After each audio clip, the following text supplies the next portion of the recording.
Okay, here we go, everyone. Welcome.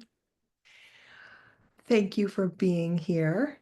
I am very aware of how busy you all are this time of year. If you're working in a school or with your organization, there are so many demands on your time, and I really just honor your time and space. And I'm so glad to see you that we can do this together, this once a month, to really focus in on how together we are really going to bring mentoring and coaching and professional evaluation to a whole nother level. So let's just go right ahead and begin. I'll open with the verse and then I'll tell you a little bit about today.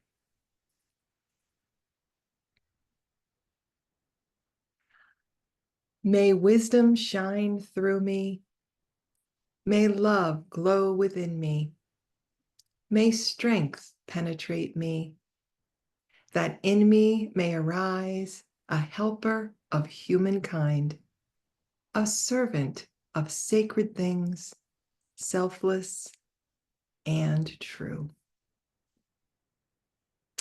All right, so in today's session, we're going to explore the realm of nourishing and the correlation between that and professional development.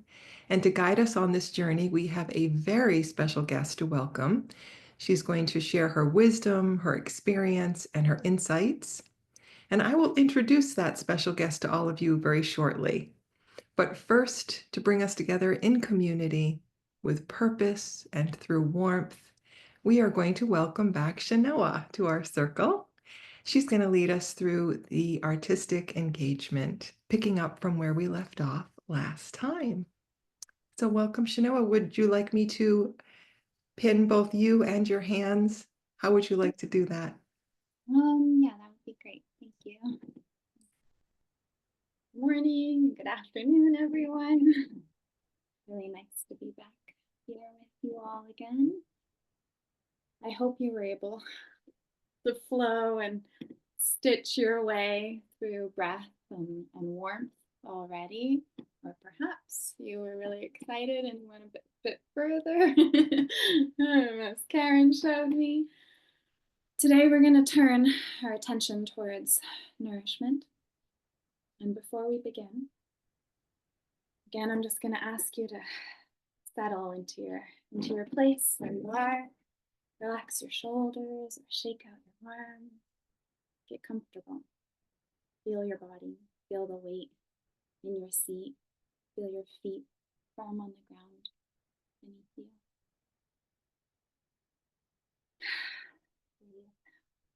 Notice your breath, your inhalation and your exhalation. Shanoa, I'm so sorry to interrupt this beautiful moment, but your audio is a little bit quiet, even with my volume turned up. Maybe I'll move you closer. I'll put my laptop in my lap. Thank you.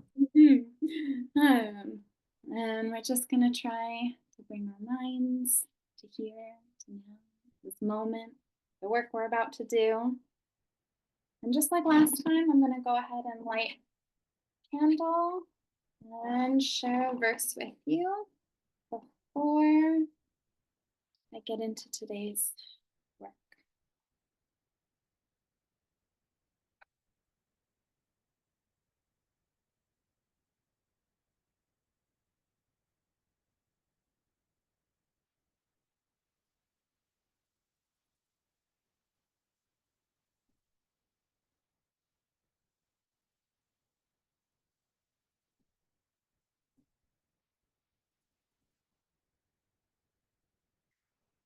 I'm going to read the verse for the 3rd week of May.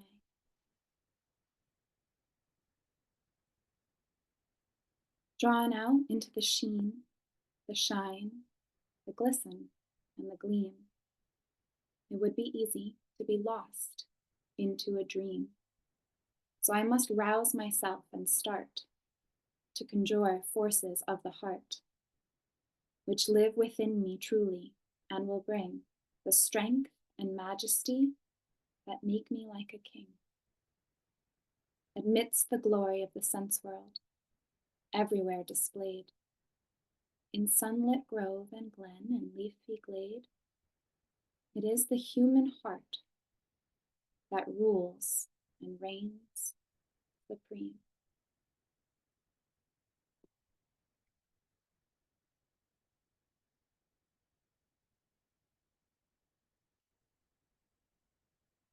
Just like last time, I am going to share a few slides with you. And the first one we're going to look at today is for nourishment.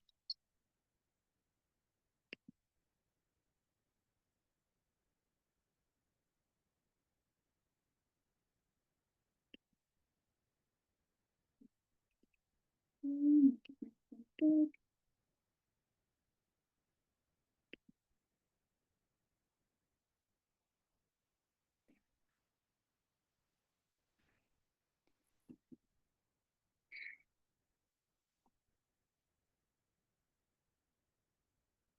Like I did last time, I will share with you the life process of nourishment that we're going to begin stitching now. And all of these other layers that I have associated with it.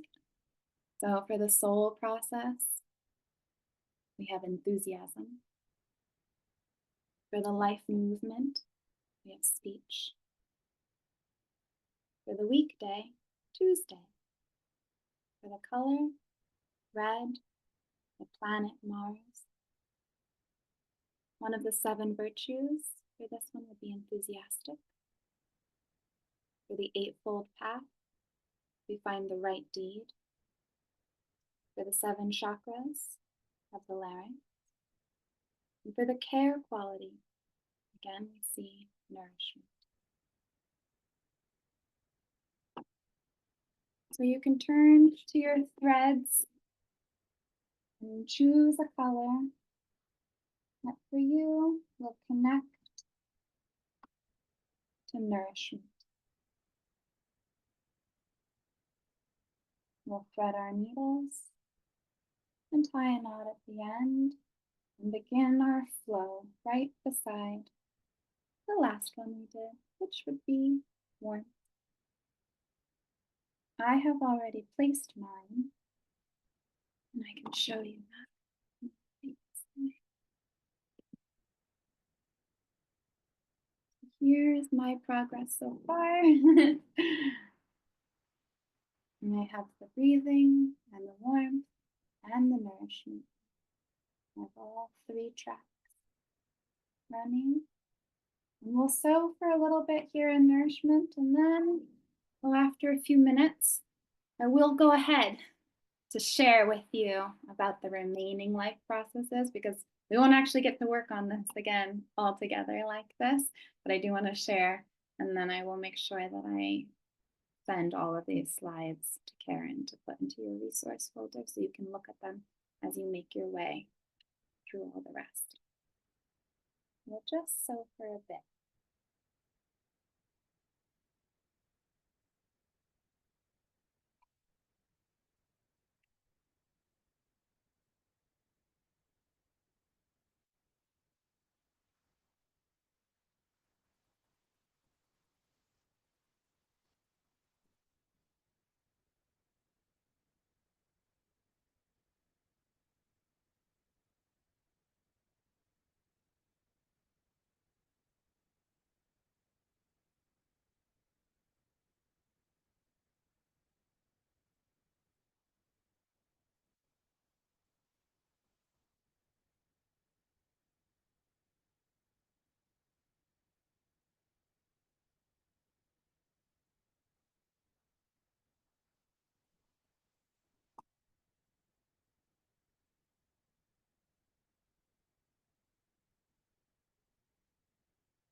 you continue to work on your stitches, I'm going to go ahead and share some of the coming processes.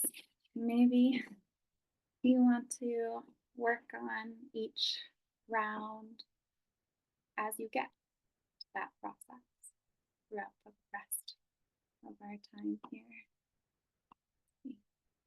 Or you can go ahead and do them all.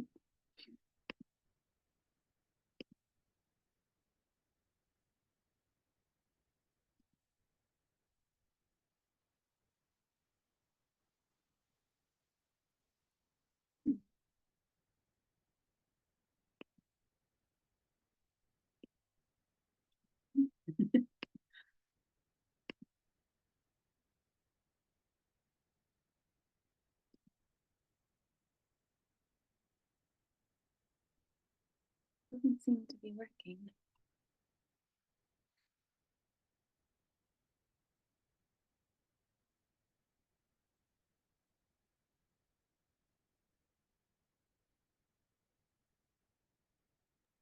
If you want to send it to me, I can try to screen share it.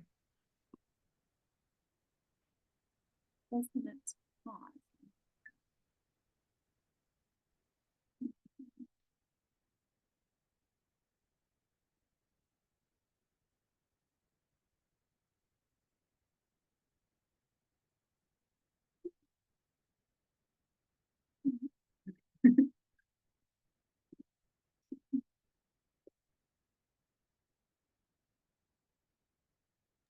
I have to say, you're not alone. I always practice and prepare before classes online, and I make sure that everything is in working order and I can just click and there it will be. And then it sometimes malfunctions. Really? It was just there. I know, and I know you teach so many courses online and you're used to doing this. All right. Let me just send it right over to you. I have it.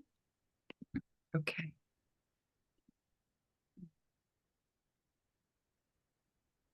Good. Now you'll have it anyway, so you can pop it right in the folder.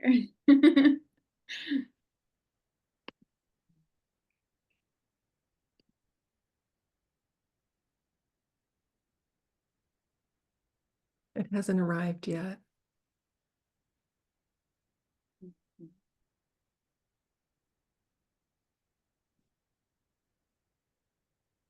Well, as you might remember, Shanoa, the class will be in session in July for the next 3 life process. Perfect. Everyone will have to bring their work with them to New Hampshire. And I also want to share with everyone that when they come together in New Hampshire for the residency, that if they would like to engage in more artistic engagement, that you are one of our self-care providers providing artistic engagement for the soul. So, So nice to do it with everyone in person. All right. Do you see it now, Karen? yeah, it just arrived. Perfect. So let me pull that up. And then we'll just quickly breeze through them all. And then it would be nice if anyone has any questions or reflections, perhaps for a moment. Then I would also really like to see everyone's work before I hand you over to Sarah.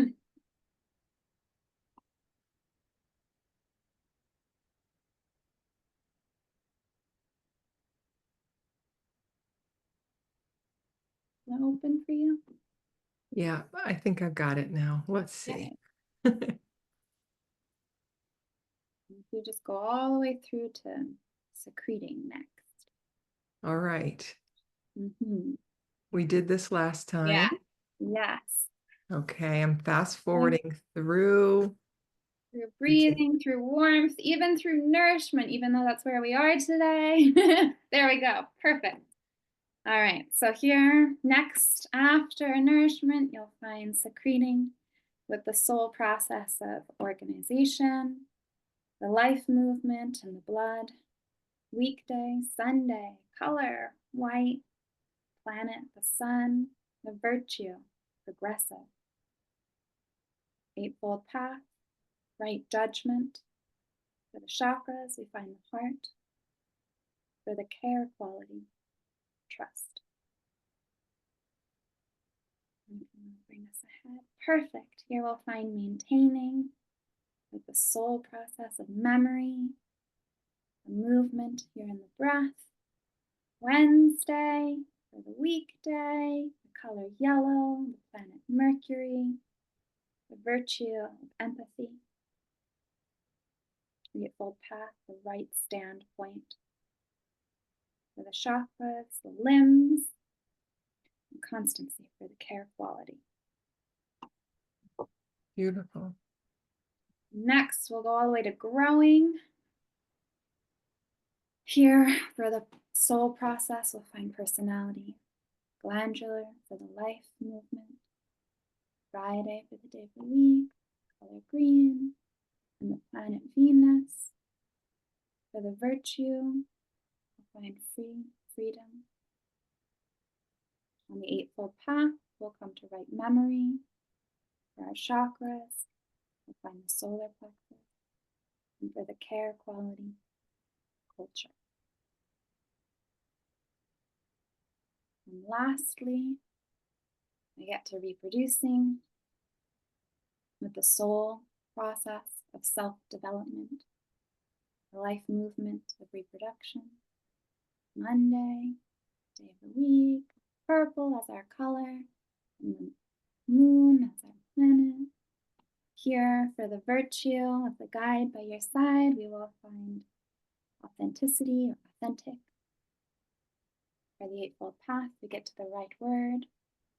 For the chakras, we have procreation. And for the care quality, recreation.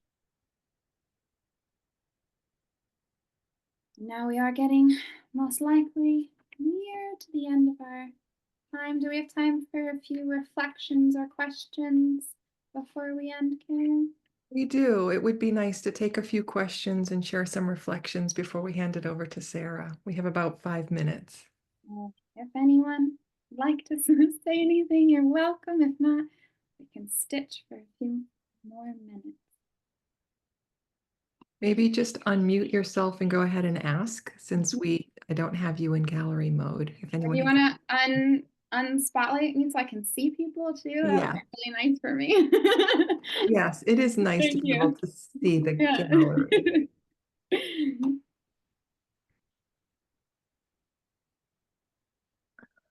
I'm embarrassed to ask, but I would love it if you would go down that column of your slides and remind me which each line.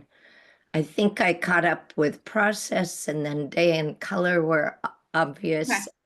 Do you want me to go like Yes. down so that you'll know the category? They're all organized. Every slide is organized the same. So at the top, you find the life process. Thank and then you. Second, you'll find the soul process. And then you'll find the life movement. And then you'll find the weekdays. Under them, their color. Then the planets. And then the 7 virtues of the guide by your side, which I think we did with Sven last time, right, Karen? Yes? Under that, you'll find the Eightfold Path. Funny, we're doing 7, but the 8th is all of them, right? So it is really big fall into the 7 category nicely. And then we have 7 chakras.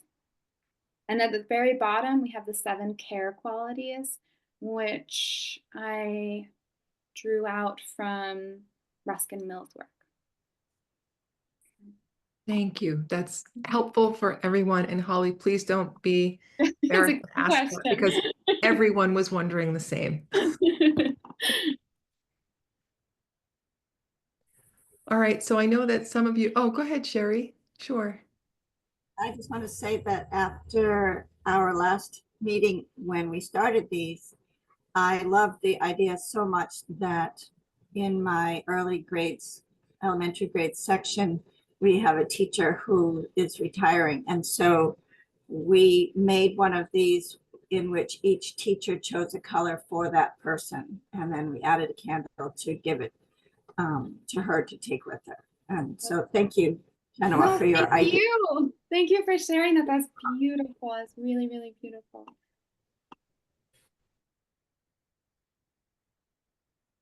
All right. Well, I imagine that many of you will continue stitching as I did last time, keeping the hands busy while taking in.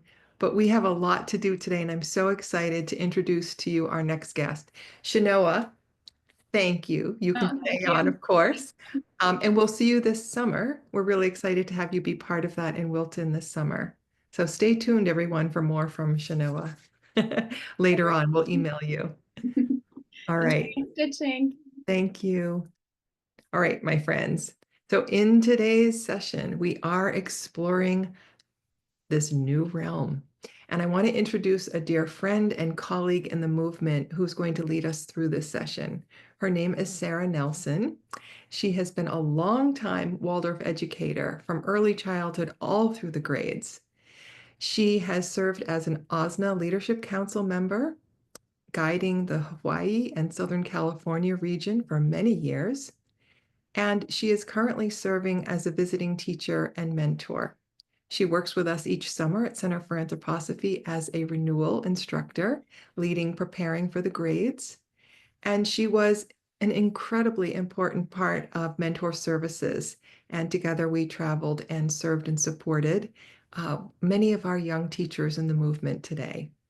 Sarah is also a presenter here with this program, and I am so honored to have her here with me because on this journey, one of the things I will say about Sarah, and I could say so many things, but she continues to learn. She continues to just peel back the onion and look deeper and find out why are we doing what we're doing in Waldorf education and how can we make it strong and carry it into the future.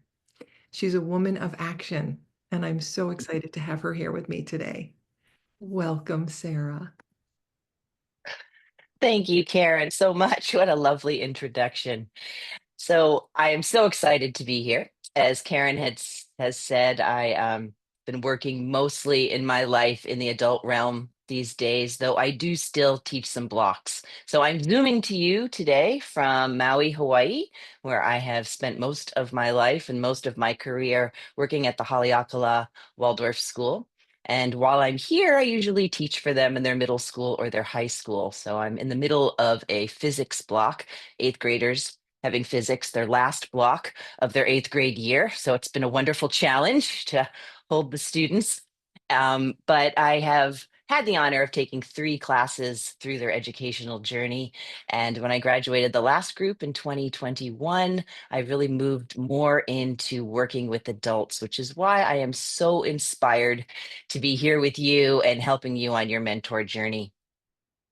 So let's dive in. I'm mindful of your time. I know how Zoom can be a bit of a time warp. And so I want to make sure we have plenty of time to do the work that I've prepared for you all today. So I've been following a bit of what you've been doing over the year with the other instructors and your work with the 7 life processes that Rudolf Steiner brought to us in 1916 to the Anthroposophical Society in this lecture series called The Riddles of Humanity. And in this aspect, one aspect of the life processes is, of course, that these life processes are necessary in caring for our bodies as living things. But we are not only physical. And these life processes can be made available to the adult ego and become the basis for adult learning. And so this is the process we are following here as you lead up to your in-person work this summer in New Hampshire. I will be there in New Hampshire, though unfortunately not with all of you, but hopefully if you see me in the morning lectures or the halls, give a wave. I'll be helping our 6th grade teachers prepare while I'm there this summer. So you started your journey here with your mentor and partnership program with this first process of breathing. And in breathing, we are really connecting ourselves to the outer world and the outer world to ourselves. When our breathing is moving and is healthy and strong, we really create this warming space, which Chinoa did so beautifully in our first moments together. I don't think anything can bring our focus and our breath to regulate more than sitting quietly with a piece of handwork. So as we have this breathing and it's moving and it's strong and we're connecting ourselves to the outer world, we create this warming space. And this warming space allows us to feel ourselves separate from the world. And in that space, we're ready to receive from others. So, a little picture of how this breathing and warming are so interconnected is I find in my yoga practice, in particular with the breath of fire.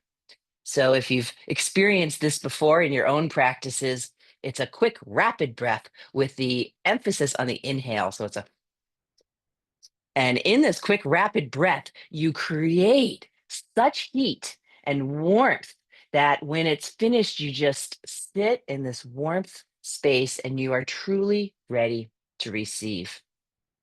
So I want to just bring this picture of how interconnected all of these life processes are, especially these first two of breath and warmth.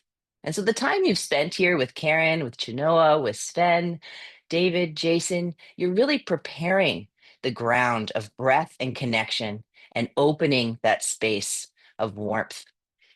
And when we have that space of warmth open, we can have a connection to others that is deeper. And when we come into connection with others, if we bring our love and our interest, we can create that same warming space to receive from others. So today, we're moving into that next life process, the one of nourishment. So the first three processes, the breathing, warming, nourishing, these are really bringing in the world. And as we move into the next four, secreting, maintaining, growing, reproducing, this really strengthens our ability to move out into this outer gesture. So as we move into nourishment, let's just take a moment to set down our handwork. I know it's hard to pull ourselves out. Ground our feet down just a minute. I know I can see the intense stitching through the gallery. Just set it down for a moment, let it be. And let's really come into this space of connection with each other, which isn't always easy to do in a Zoom room. So we really need to do it consciously. So we're going to make sure your feet are planted firmly on the ground. And we're just going to take 1 or 2 deep breaths. So close your eyes if you feel comfortable in that. And really try, instead of peering into the Zoom rooms, try to feel those colleagues that are here with you today. We're going to take a nice deep in breath through our nose, taking in the world, and then just breathe yourself out into the world. One more deep breath in, and breathe yourself back into the world. And in that space, that warming space that you've created, take a moment to think about what nourishes you.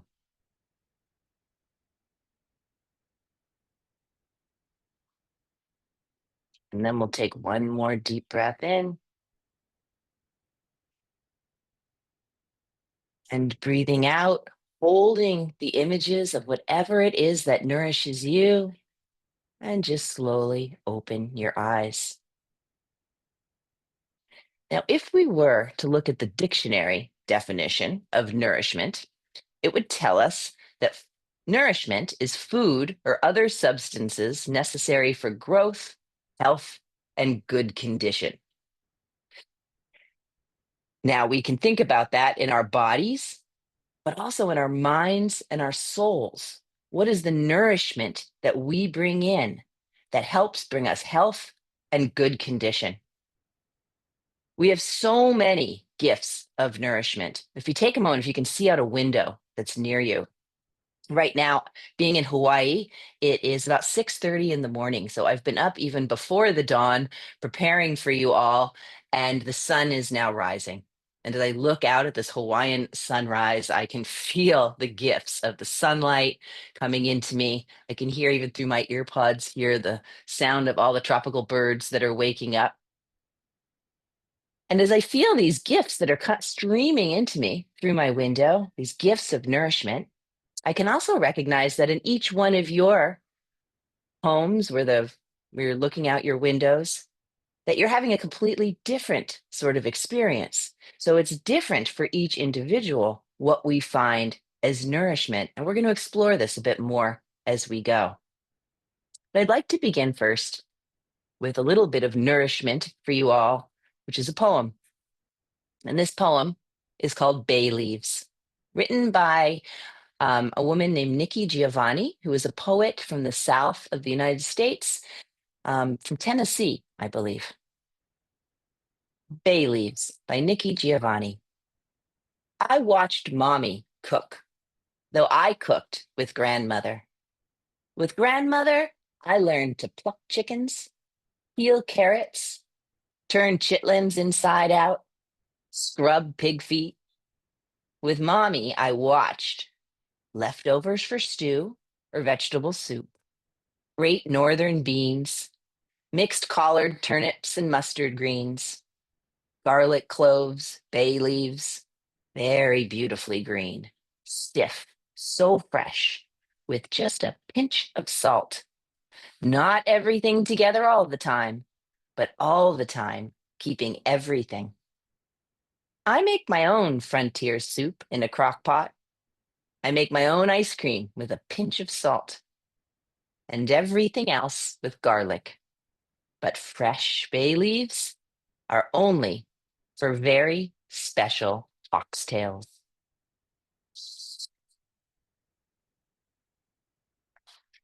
Now, there are many ways to bring in nourishment. We can talk about actual food and nutrition. And if we think about food and nutrition, we can think about our digestive system, right? And this entails that we have to take in these substances and break them down, destroying them completely, and then transforming them so that we can assimilate them into our bodies. And all of this work is largely unconscious. But we also find nourishment through our physical sense impressions. So let's think about a moment our sense of sight. We could say that our eyes bring in an impression of the outer world, but really this nourishment is coming from light. For light is the cosmic nutrition system. Light illuminates the world for us and allows us to make impressions, literally food for the soul. But we also take in the world of ideas through our senses, and these feed our ability to actually make sense of the world. So let's turn our attention a bit to this nourishing well that we all drink from, that of anthroposophy. Because anthroposophy has given us so many gifts of nourishment to help us to foster an understanding of ourselves and of the human beings around us. So many nourishing gifts. We could talk about the fourfold human being, that we are made up of physical, etheric, astral, ego, and higher bodies.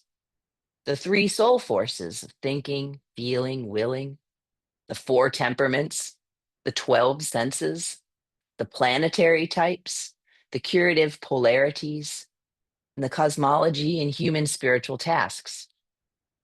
So much nourishment for us. But if we do not work with what has been given to us, then it is just deposited. Just as undigested food can make you feel unwell, or too much food can be assimilated as storage fat, we need to bring ourselves to these pictures of the human being. And if we don't, then they simply can also become storage and fat. So in our society, we have so many labels: ADHD, dyslexia, autism. And if we label something or someone, we don't have to dig any deeper. But when we bring all three forces of soul in our striving to understand, then we increase our own ego activity. Our eye is engaged. And then we can begin to discern what's essential, what's meaningful. And then they become entirely our own. Now, Steiner says when we do not actively bring ourselves to these ideas and engage with them, if we just accept them without penetrating, breaking them down for ourselves, then we actually become fat and lazy in our understanding. So, in our process of nourishment, we want to reform what has been taken in from outside, transform, internalize. And from this process, these ideas become entirely our own possession. So I want to look at one particular gift of nourishment that Steiner gave us to help us understand our task as educators. And this is the idea of the pedagogical law. The pedagogical law was first described by Steiner in lecture 2 of the Curative Education series. And in this, he states, and I'll read this directly, any member of the human being is being influenced by the next higher member. And only under such influence can that member develop satisfactorily. Thus, whatever is to be effective for the development of the physical body must be living in the etheric body, or I could say in an etheric body. Whatever is to be effective for the development of an etheric body must be living in an astral body. Whatever is to be effective for the development of the astral body must be living in an ego. And an ego can only be influenced by what is living in a spirit self. He states that this happens whether we're aware of it or not. And in curative education, these principles are used in a very conscious way. And as he states, if you find the etheric body of a child is in some way weakened or deficient, you must modify your own astral body in such a way that it can work on the etheric body of the child, correcting and amending it. Now, early childhood teachers are very aware of this. As you work with the very young child, you can physically feel the draining of your etheric body. As the students whose etheric is not fully accessible yet, they're influenced by their teacher. Essentially, we're allowing the child to use our fully formed etheric to influence their physical body. We become a kind of container for the child. I remember in the times when I've been teaching first grade, I used to say, after the day, I go home and take a nap, and then I wake up and I go to sleep. You can feel how drained you are, even in that first grade year when their etheric is really just becoming available to them. And so the first step in making this pedagogical law a useful tool is we have to take inventory of our own container. How are we? What's the condition of your physical, of your etheric, of your astral, of your ego? And what of the spirit self? Do we even have access to it yet? What actively nourishes these various bodies? And we can easily feel how a balance of waking and sleeping nourish a healthy physical body. A rhythm and routine, healthy habits nourish an etheric body. But what practices do we do that help to nourish our ego, our spirit self? Let's take a moment on the physical. So I find that Waldorf teachers are actually very good at nourishing their physical bodies, right? We like to take in healthy food, right? Dedicate ourselves to getting good sleep. We're often very aware of the chemicals that might be in our products that we put on our bodies or in our bodies, right? Very aware of how do we live in our own skins. We put an enormous amount of time and energy into taking care of our physical bodies. Let's think about the etheric, right? Think about your day. Do you get up early, or are you scrambling around trying to get ready for your school day? Do we think about the caffeine that we're taking in or the alcohol? Is it really worth it? Right? I can tell if a teacher has a very strong etheric within moments of walking into their classroom because they have really good class management, because it's through our etheric that we actually hold our class. That when our etheric is strong, we can stretch and grow it to fill every nook and corner and cranny of our classroom. Now we look at the astral, it gets a little bit harder to see. Steiner says you can actually see the astral body at work when you watch someone walking. Are they in sync? Do they have balance? Are you riding the horse or is the horse riding you? And how does that play out in your emotional body? We all have emotional traumas in our lives, but do we have practices that help us to integrate these in a healthy way? And then let's think about the ego. Are you aware when you're working out of your ego? I know I have moments in the class when I'm standing in front of the students and I can feel that I'm in the absolute center of my ego. My etheric is holding the management, and I'm able to meet their astral through the deep work of my own ego. But we can think about, do we have balance in our sympathies and antipathies? And Steiner says that when we work out of our ego, we're able to bring humor in just the right way. So we're going to take a moment to go into some breakout groups. And I want you to get to know the people that are there. You'll be working with them a little more intensely later in our session, and have a little discussion about what do you do to nurture your astral body and your ego body? What practices do you have? What ideas might you have that you'd like to take up? Perhaps you haven't taken up yet, but you've been pondering these things.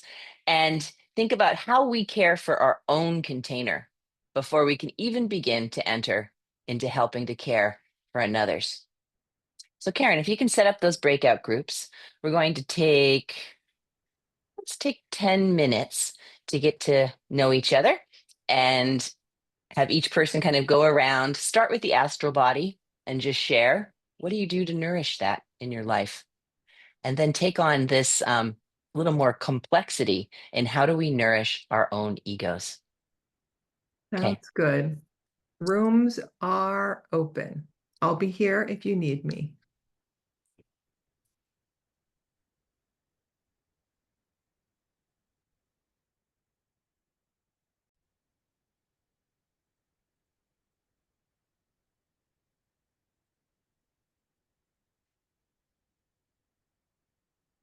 All right. Welcome back, everyone. Karen, I can't see the gallery, so let me know if everybody's back. There's only two, maybe three people back, so Okay, thank you. we I need a wasn't sure if minute. I only get the little strip across the top, so I didn't know if that was the whole crew. No, this is good news. That means that Yeah. people are really engaged in this conversation and it's hard to leave their room until they get beamed out. Yeah, the virtual hook comes in. Here they There it come. is. Yeah. Great. Okay, over to you. All right. Welcome back, everyone. I hope you had some fruitful conversations. We are just in the honor of time going to do our sharing from this section in the chat room. So I'm going to ask you to think first about what ideas came from your group in how you can nourish your astral body. And just go ahead and put those ideas right into the chat, and we'll see what kind of picture we can create here together.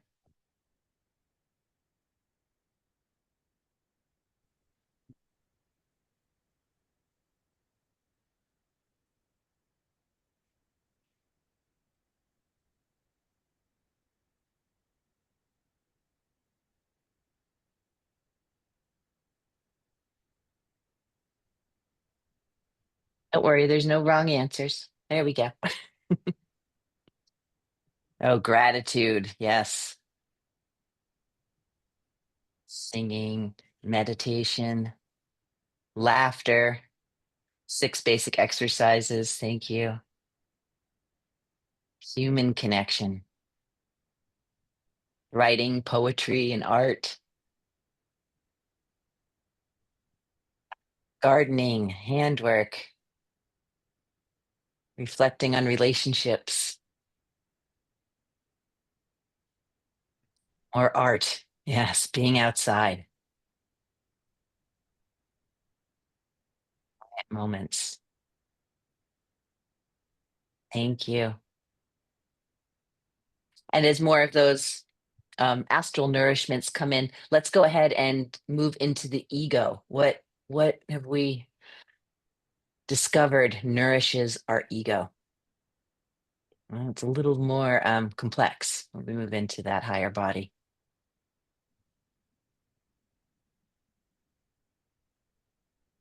I like this stepping back to be a witness rather than a participator.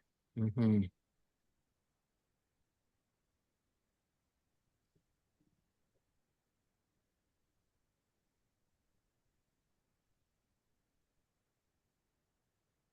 And lifelong work at balancing my own strong ego. Yes, I can relate to that. Manifesting your unique talents.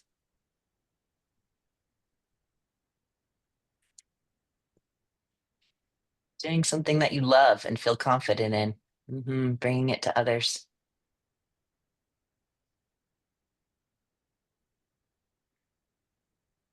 Geography and study.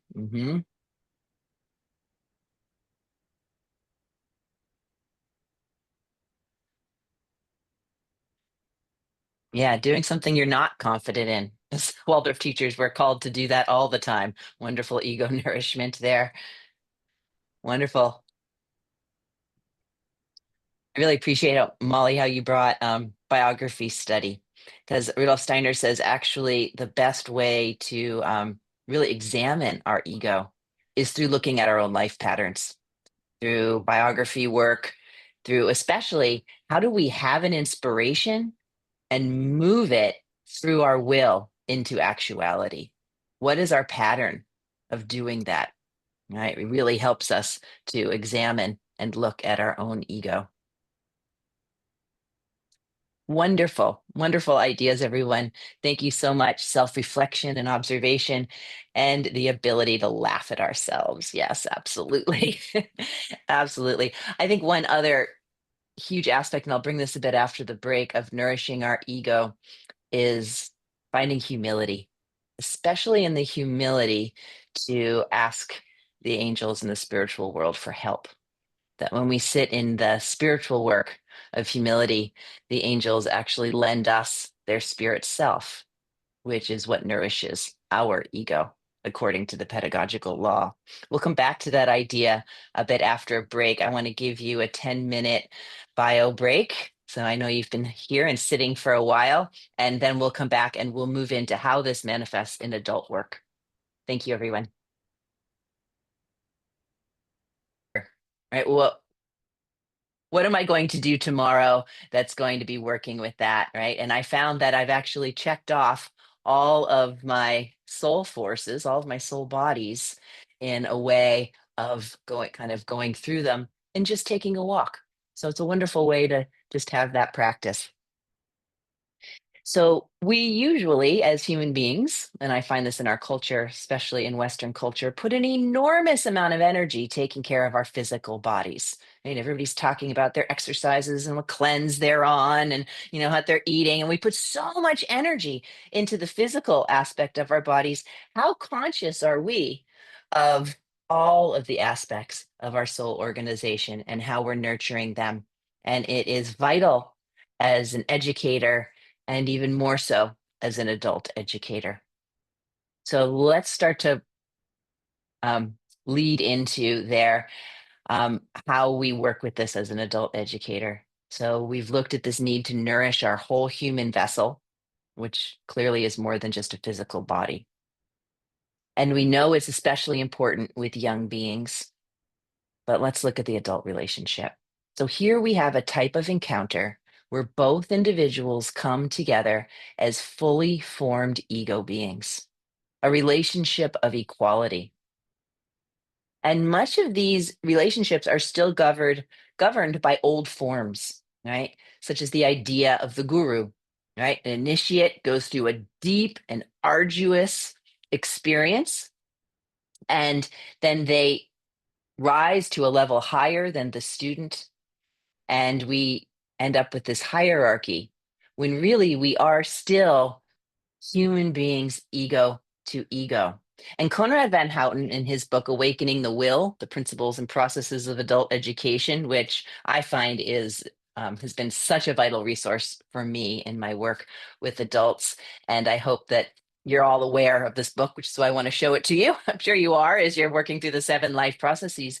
But he says that we need to overcome this attitude of the hierarchy in adult relationships, and that it requires arduous effort on both parties, on the mentor, the mentee, both parties.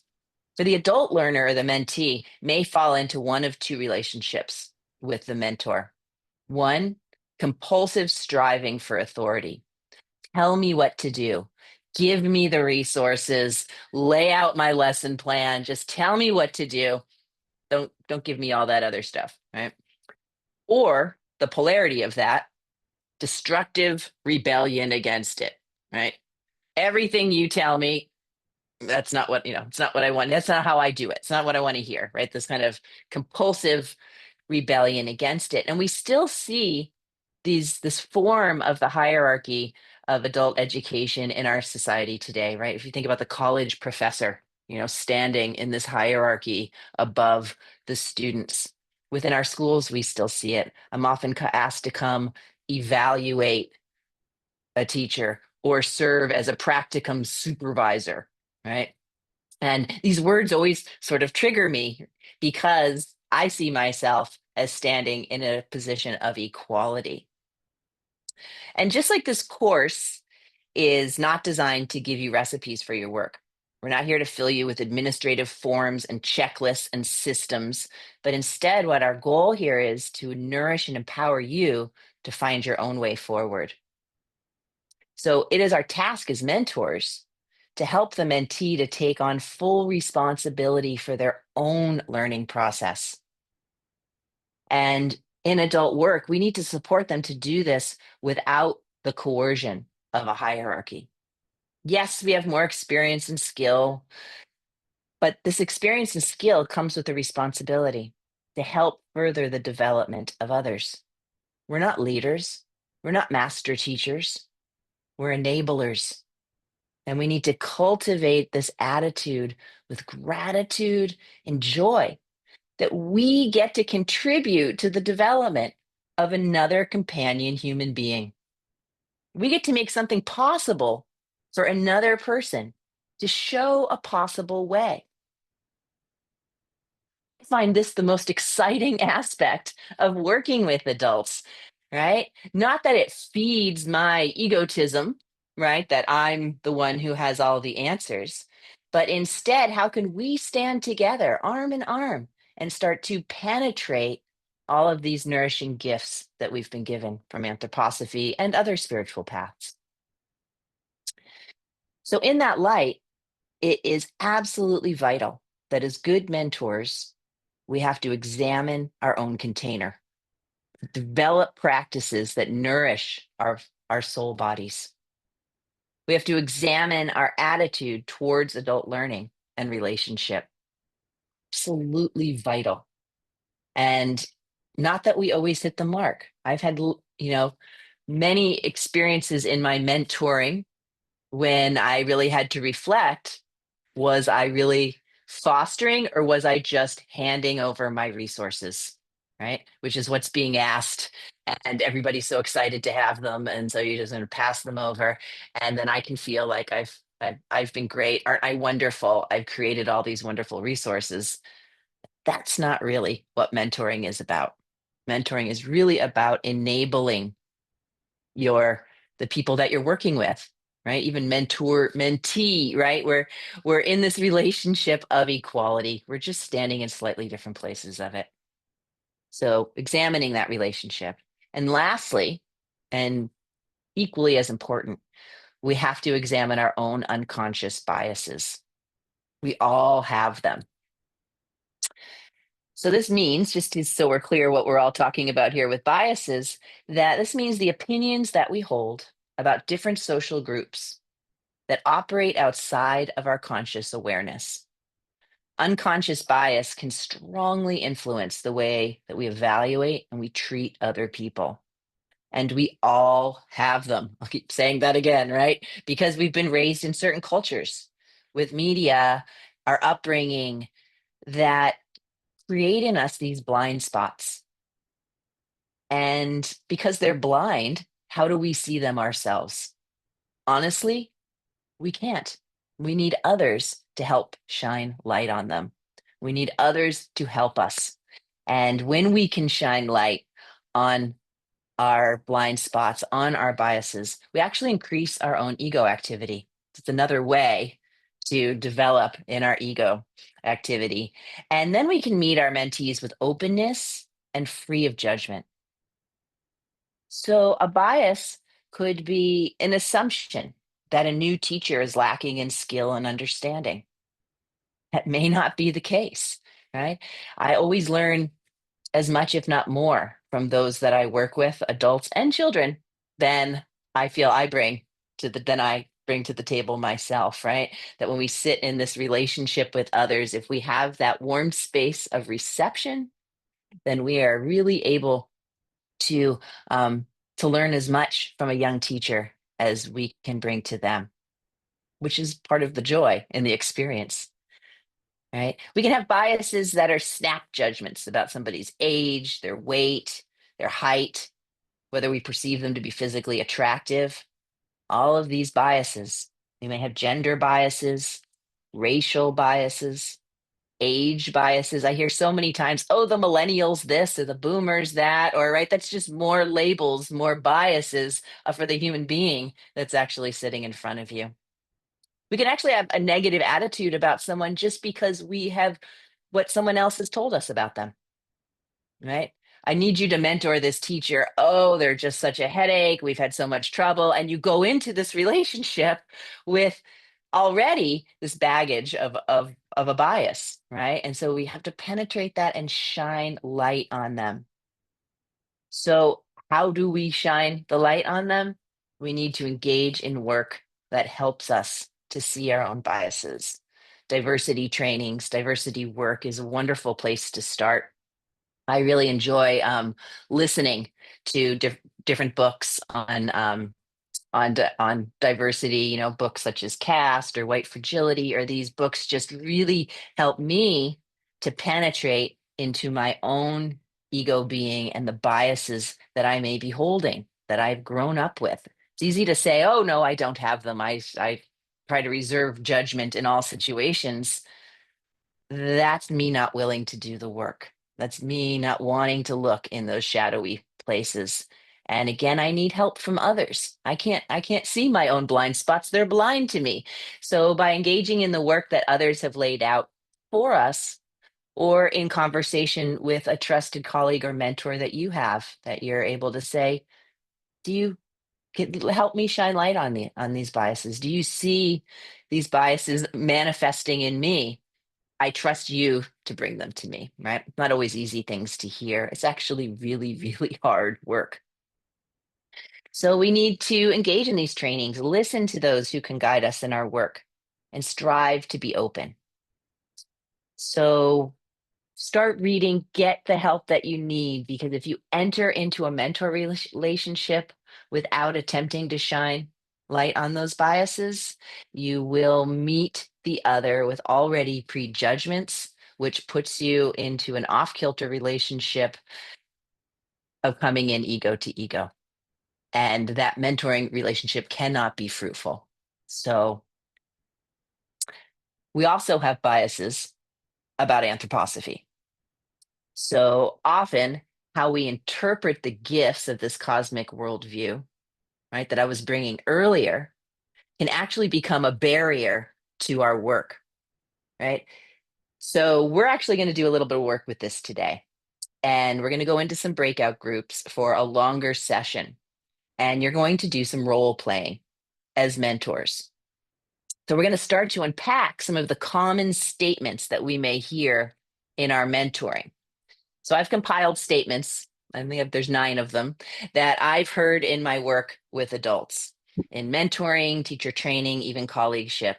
And these statements that we bring from anthroposophy, sometimes we drop them like bombs or we wield them like swords. And we tend to become lazy in our thinking, right? If we don't actually really take the time to digest, to bring ourselves to what we're saying, then we bring these things to parents sometimes. That's actually almost even more dangerous, right? When we're bringing these things we haven't digested, when we are bringing dead, lazy, fat thinking that I spoke of earlier into a mentoring session, it can be devastating. It can turn somebody off the path of anthroposophy. I've sat in, and I'm sure many of you have, in leaders in your school, in meetings with a teacher, talking to a parent, and just been absolutely shocked at some of the things. I remember one example I'll give you is a teacher who told a first grade parent that the child should not wear black to first grade, and then wouldn't explain himself. And the teachers and the parents said, why? And he said, oh, it's too complicated to really understand, but you shouldn't wear. And I'm sitting there thinking, well, help me understand. I don't think I understand either. And, these sorts of things, right? Like, oh no, black is just not the color for a young child. How talk about dead, lazy, fat thinking. Let's penetrate that idea. What's behind that idea that you might be able to inspire a parent to understand if it's even appropriate. So you're going to go out to a group, and in your resource folder, you'll find a paper that is called Case Studies for Breakout Role Play. And I think Karen's putting it in the chat there too. Okay, so in your group, and this is written down on the paper, but I'll just go over it with you. You're going to choose one person to be the mentor and one person to be the mentee. And the other group members are going to be the observers. So you may have one observer, you may have two, depending on the makeup of our group. The mentee is going to choose one of the statements that I've put there. And when you get to your group, take a minute to read them through. And these actually came out of real sessions in my work with adults. And you're going to bring them to the mentor in a role playing of a mentor session. Okay. As a mentor, your way to help them to penetrate, to unpack this undigested anthroposophical food is to ask them questions, right? What can you ask to foster an explanation of these anthroposophical ideas? Not just school them on it and explain to them what it means, but drawing forth, right, in that real aspect of education, the educare, drawing forth from them through questions. What questions can you ask to help them to penetrate those anthroposophical ideas? So you're going to role play for about 5 minutes, and then the observers are watching, and the observers are then going to give feedback for about 2 or 3 minutes. On the form, there are about 3 questions that I threw out that the observer can take into consideration. They're sort of big, wordy questions that you can take in or just observe and bring back your feedback on how that session went, how the mentor was able or struggled or was challenged to help the mentee penetrate those ideas deeper. And so then after you do that, you're going to switch roles. So observers then become mentor mentee, mentor mentee become observers. You'll have 20 minutes. So you really do want to try to keep to your time. Hopefully you'll get to finish, and then we'll come back and we'll share, not just in the chat room, but we'll have a time to really share out from our work together. The name of the document is Case Studies for Breakout Role Play. I think it has the title at the top, Mentoring and Partnership, Case Studies for Breakout Role Play. So if you can't find it, hopefully somebody in your group has found it, but I'll stay in the main room here to answer any questions that you might have about the work. And then we'll see you back in 20 minutes. Same groups, so you had a little time to warm that space and get to know each other. And now we'll go into the deeper work. All right.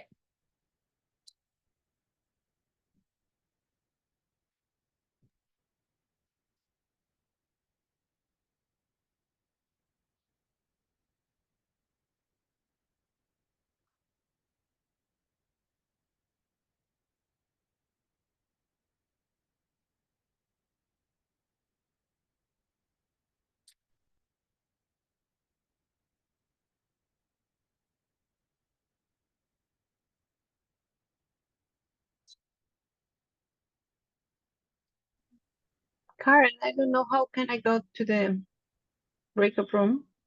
Hold And on, this, check. Carmen. Do you know what group you were in? I don't remember the number, but I was with Liam. It was one person only. One person only, okay. Uh-huh. Okay, so let me put you in room 5 and see if that works. Thank you.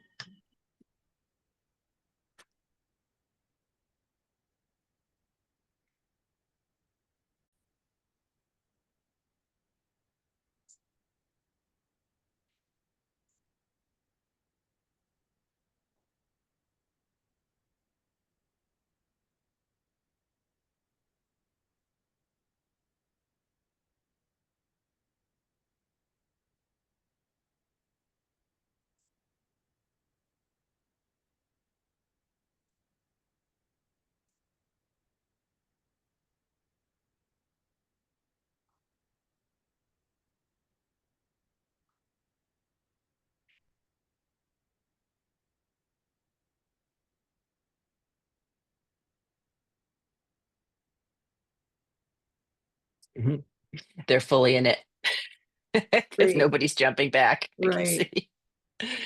Yeah, still not quite enough time, I think.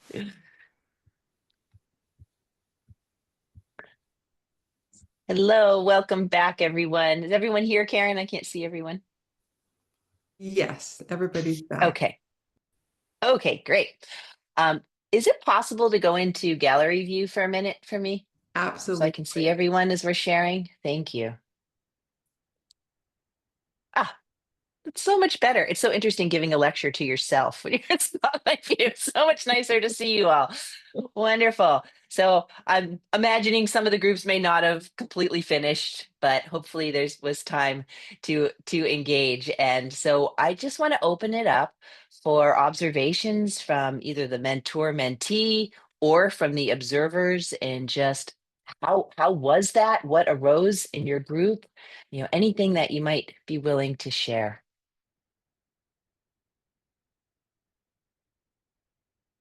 Thank you, Julia. Go ahead. Well, I was the mentor and I was a little anxious about the time. So I found myself falling into my default, which was to problem solve the sixth grade issue. But also recognizing, thankfully, Mariah articulated that for me later, because I said, I'm just going to kind of cut to the chase here and say, this is what I would develop over the course of time. But the idea of grounding it in some deeper study.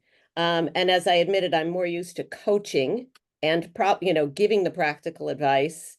And so anyway, so I humbly confess to trying to problem solve too quickly. That's my experience. That is an excellent ego reflection there, Julia. When we notice it, right? That's the most important part. And I know it was a bit of a time crunch. Thank you.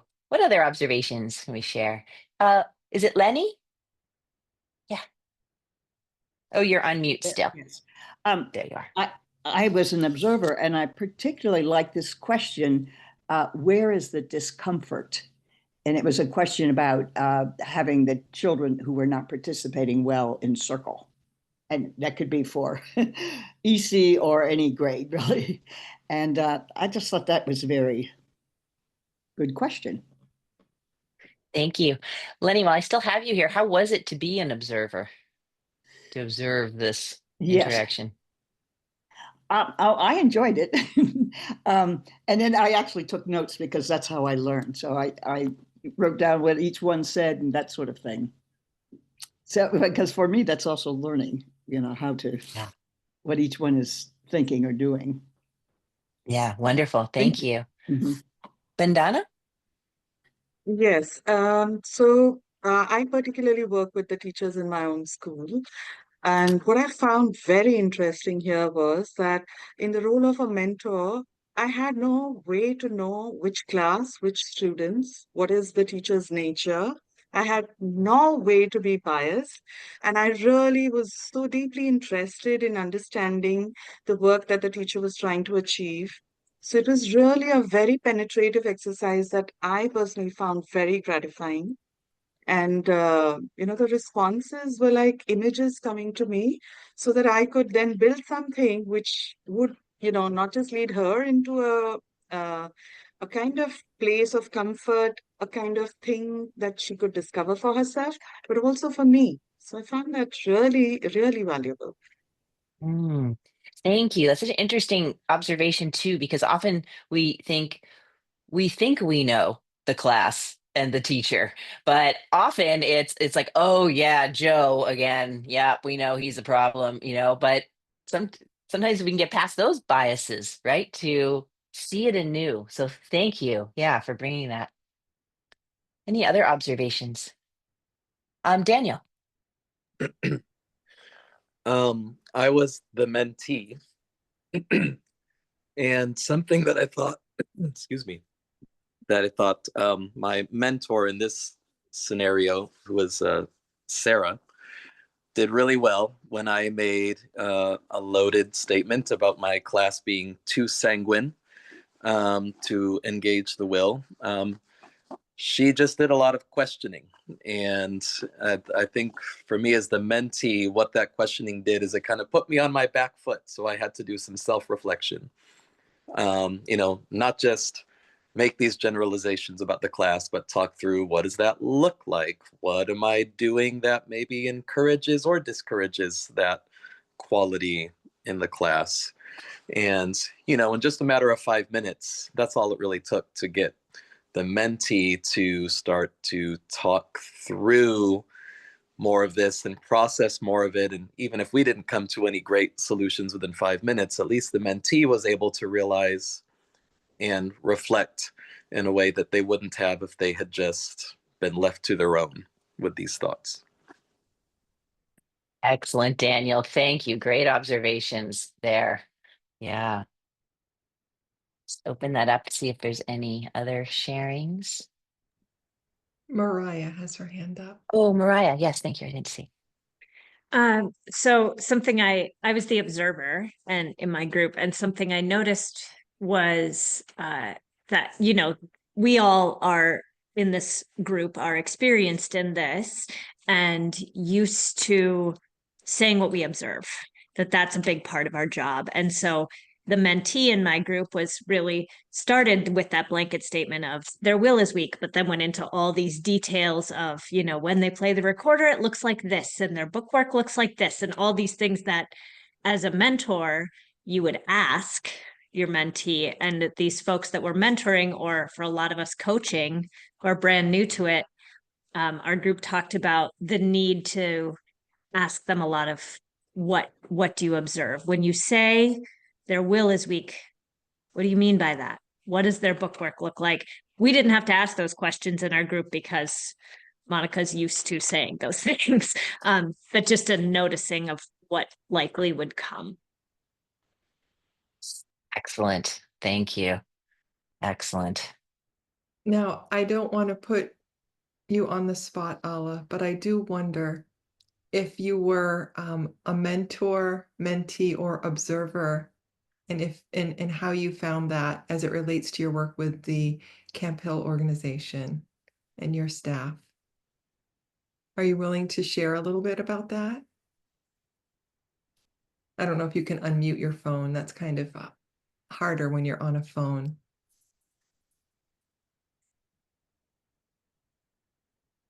Yes, I can. Oh, good. Yeah, I was the observer.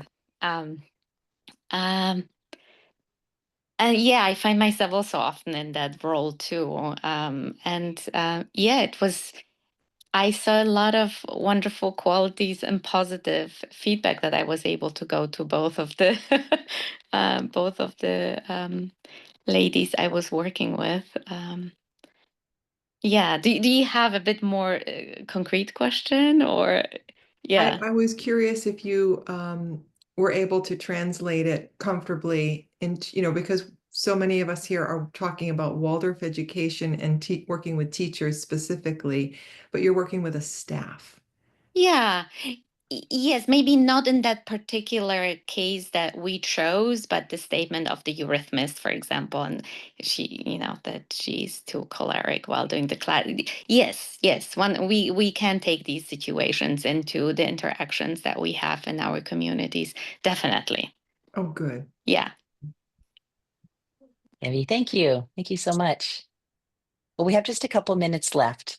And so I'm going to take those minutes to close. So if you want to spotlight me again, Karen, you could do that. And first of all, I just want to thank you all so much for engaging in the work. And I hope that you have lots more time of role playing when you are together in person to have this time of practice. This idea of having observers actually came from some of the research that we were doing when we created the Mentor and Partnership Program. And I was part of the research team, and I went out and interviewed people outside of Waldorf and how mentoring happens in their professions.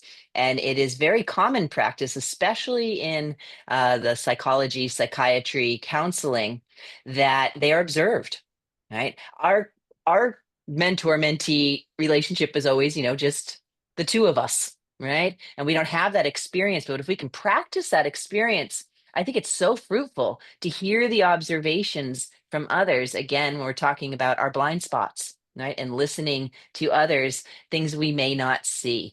So having that experience of the observer can be really amazing. So I want to come back in closing to the poem that I read at the beginning of the session. And this joy of nourishment from grandmother and mother, and then eventually finding your own way. This process of digesting and assimilating the gifts of the cosmic worldview are honestly some of the most exciting and joyful moments that I have had as being a mentor. So many times I've run back to the books to restudy in response to a question that someone has brought or a concern, and diving into that work side by side, working together to illuminate the students and the concern. And so, these moments I have found my own understanding of anthroposophy has deepened 1,000-fold in my work with adults, because the questions that come to me make me run back to the text, run back to where was that ever said? These traditional things that we continue to say, that to me is the juice and the joy of the work. So I hope you have found that fruitful as well. And, that we can really illuminate, working side by side, the students in the curriculum so that it is living and fully belongs to the mentee, to hold ourselves back with iron hooks when we want to just problem solve, and really remember that if each one teach one, right? If they can stand on their own, that's going to serve their children far more than me handing them the curriculum. And it's here that we meet as equals, and we foster each other's development, and we truly stand in partnership. So I will close with the poem Bay Leaves by Nikki Giovanni. I watched Mommy cook, though I cooked with grandmother. With grandmother, I learned to pluck chickens, peel carrots, turn chitlins inside out, and scrub pig feet. With Mommy, I watched leftovers for stew or vegetable soup, great northern beans, mixed collards, turnips and mustard greens, garlic cloves, bay leaves, very beautifully fresh, green, stiff, so fresh with just a pinch of salt. Not everything together all the time, but all the time keeping everything. I make my own frontier soup in a crock pot. I make my own ice cream with a pinch of salt, and everything else with garlic. But fresh bay leaves are only for very special oxtails. I look forward to seeing you all this summer in passing. Please make sure to come say hi to me. And I wish you a very fruitful rest of your school year and blessings on your path. Thank you for having me. Thank you so much, Sarah. What a pleasure. And everyone, I will be seeing you in person very soon. And we will definitely come back to doing some of this role play, which we know is so helpful in our development as mentors, coaches, evaluators, and pedagogical inspirations for others. You know where to find me if you need me. Take really good care. Bye, everyone. Thank you, Karen. Thank you, Sarah. Thank you. Aloha. Thank you. Thank you. Welcome.